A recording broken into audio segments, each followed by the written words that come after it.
Greetings, all gallant sailors on YouTube, welcome to Abyssal Recap.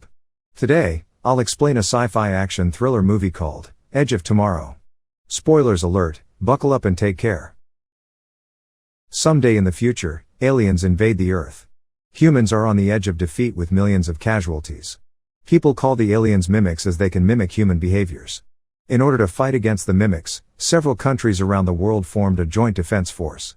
5 years later, humans finally seize a rare victory in the Battle of Verdun, thanks to the new battle armor technology.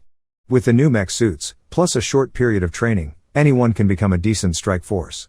Female soldier Rita killed hundreds of mimics in the Battle of Verdun within a day with such suits. She was known as the Angel of Verdun and is the new hope for victory over the aliens. Human decided to take advantage of the situation and assembled a large number of troops to launch the largest counterattack. Before the war, Major Cage, as a representative of the public affairs officer, went to the United Defense Force headquarters in London. He did not expect the general to arrange for him to go to the front line to publicize the invasion, and Cage hastily explained that although he was a major, he had never received military training and was not a real soldier, and he was also bloodsick. But the general's orders could not be bargained with. Cage, who was afraid of death, said that if the battle was lost, General would have to be responsible for it. And since he could mobilize 10,000 people to join the troops, he could also let the general suffer public opinion. The general was so angry that he ordered his guards to use a taser gun to stun Cage. By the time Cage wakes up, he finds that he has been sent to a boot camp at Frontline. He explains his identity to the lieutenant and asks him to be allowed to call Washington. The general expected this and told the lieutenant in advance that Cage was a deserter attempting to impost as an officer and was strictly prohibited from making phone calls. Cage could not defend himself and was dispatched to J Squad. Lieutenant also told the team that they could beat Cage up if he tried to escape. Early the next morning, Cage was forced to put on his mech suit and followed his teammates to the front. He didn't even know how to use his weapon, and wasn't ready to get airborne when the plane was attacked and was about to crash. He had to jump out of the plane and safely landed with the rope. Cage, who had never experienced such a scene before, wanted to escape from the battlefield, but there were teammates being slaughtered by mimics everywhere. But he had to push forward despite the increasing casualties of his teammates. Soon Rita also died beside him, as if the mimics had foreseen the human raid. The army is ambushed, with many dead and wounded, more mimics in sight. Cage has nowhere to go. He finally manages to activate his weapon and kill one of the mimics, but another, larger mimic soon approaches him. But Cage was unable to reload his gun. He picks up a claymore and detonate explosion, killing the mimic, which also seemingly kills himself, but with a scream, he wakes up again at the boot camp. The scenario that happened before is now repeated again. Being assigned to J Squad. Putting on mech suit, getting on the plane, being shot down, forced to land, and then, dying by mimics' tentacles. At the third time he wakes up at the base, he realizes he's trapped in a time loop and hastily tells the lieutenant that the troops will be ambushed and wiped out in tomorrow's beach battle. The lieutenant thinks this is an excuse for Cage to become a deserter, and Cage comes to the dorm to prove his point. He named his teammates accurately and predicted what each one would say and do. The lieutenant was so shocked. But he gagged him.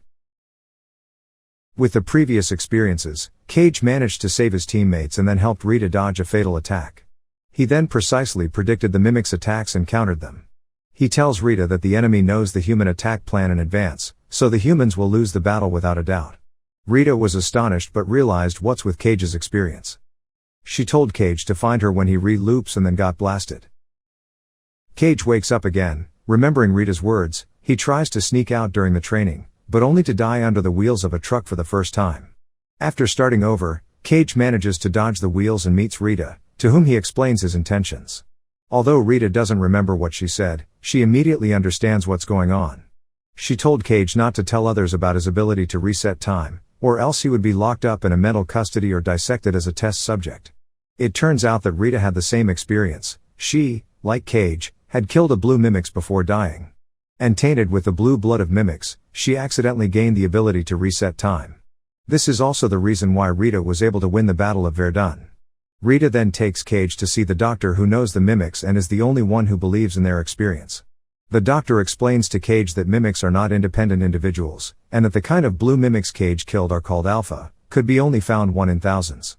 Alpha is equivalent to the central nervous system of mimics, directing the actions of all mimics, while Alpha's brain Omega has the ability to control time, and once Alpha dies, Omega will restart the time back by a day. It was because of this ability that the mimics knew about the human attack plan in advance.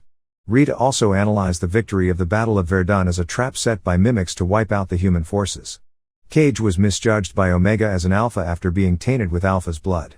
So whenever Cage dies it will trigger a time reset. And Cage's frequent death and resurrection will allow Omega to detect the glitch to find and fix it by their own methods. During this process Cage will see visions, so as to find Omega's whereabout. In order to improve Cage's combat ability, Rita trained him brutally. And once Cage was injured, she would gun him down personally for the reason that, back when Rita was injured, she was transfused with others' blood, making her lose the ability to reset time. After countless times of death and reloop, Cage's vision of Omega finally appeared through his eyes. It was a dam. Based on his description of the dam and the symbols on it, the Doctor analyzes that Omega would be hidden somewhere in Europe.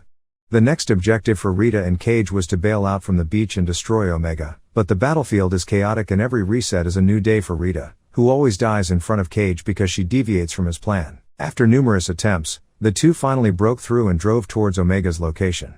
But the car was out of gas and they had to settle down at an abandoned farmhouse. There was a chopper in the backyard, but none of them managed to find the key. Cage found Rita wounded and suggested to rest for the night. He then adeptly found some coffee and added 3 spoons of sugar to Rita's taste, who immediately realized they had been there a bunch of times and she forced Cage to hand over the helicopter keys. Cage had to tell her the truth. Every time Rita starts the engine, she attracts the mimics and getting herself killed. He tried many ways, but every time Rita would die. And if he went to destroy Omega alone afterwards, time could not be reset, which means Rita could no longer live.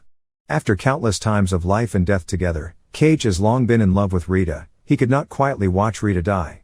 However, Rita insists destroying the Omega. She started the engine. The mimics arrived as expected and killing her once again. Soon Cage was also surrounded by mimics, and then he woke up again. He did not want Rita to suffer another death. So when the two met this time, Cage did not say anything about his ability to reset time, and when he got to the battlefield Cage stopped trying to rescue anyone. He coldly made his way forward and finally flew the helicopter to the dam without incident. However, Omega is not there. The Alpha who was waiting for him sneaked up on Cage, but which did not kill him outright. Instead, he kept bleeding him.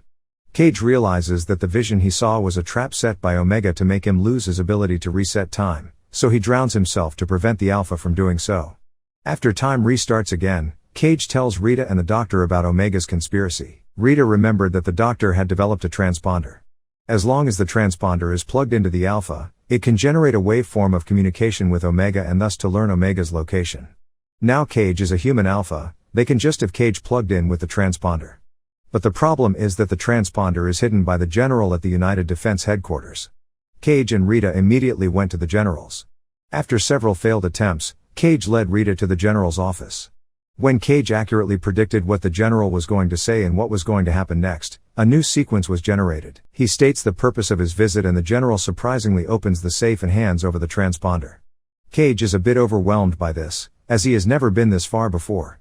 The two are surrounded by guards as soon as they walk out of the headquarters, and Rita decisively shoots and kills Cage. In a new loop, after getting the transponder, they choose to flee by car from the parking lot. Cage was still hesitating in the car, but Rita had already connected the transponder to him. He sensed through the vision that Omega was hiding under the Louvre in Paris.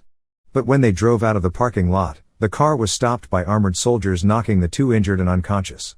Cage wakes up to find himself strapped to a hospital bed with transfusion bags hanging next to him. Rita then tries to kill him to reset time, but Cage hastily states that he has lost the ability to reset time.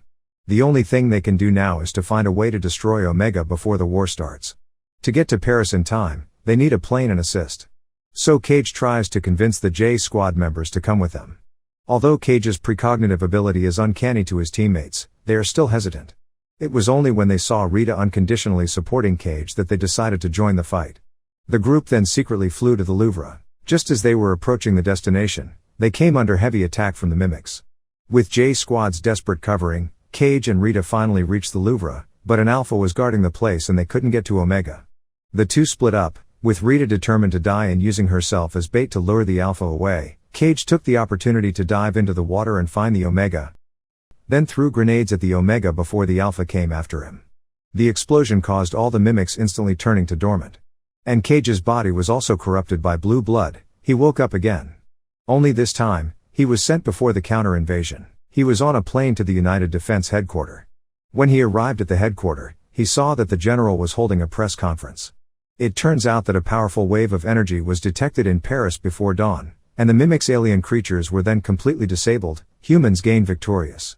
Cage arrived at the frontline compound and saw J Squad's teammates doing physical training. And in the combat training field, he finally saw Rita. That's the end of today's video.